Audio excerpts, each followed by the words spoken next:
सुन कर अरे हमारी खोल है हमारी नहीं तो आप तोड़ देंगे। कोई हमारा कुछ करेगा नहीं, तोड़ देंगे आज। राजा देवरा पी के आवे रोज बहुआ हो, कहे ले लो भौजी हमसे बनस हुआ हो।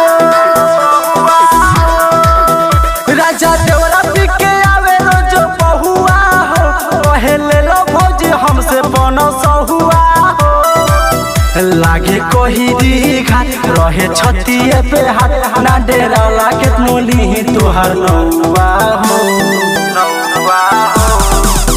राजा देवरा पी के आवे रोज बहुआ हो, कहे ले लो भौजी हमसे बनस हुआ हो।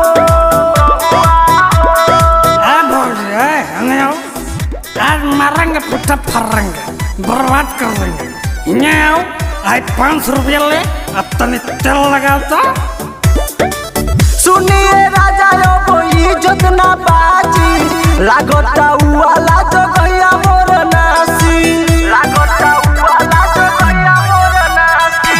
सुनिए राजा यो कोई इज्जत ना बाजी, लागता वाला जो गया मोर नासी। मोरा धरे के जिगर लागे करी गड़बड़, बात मानी जल्दी आ जाई गौवा हो। राजा देवरा पी के आवे रोज बहुआ हो, कहे ले लो भौजी हमसे बनस हुआ हो।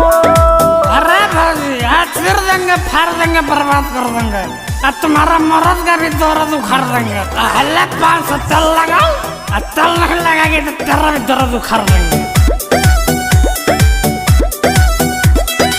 रोज रोज पी के आवे करेला डरामा, एकरा डरे ना कुछ बोले लिया माँ, एकरा डरे ना कुछ बोले लिया माँ। रोज रोज पी के आवे करेला डरामा, ऋषिया के डोहरे ना बोले लिया माँ।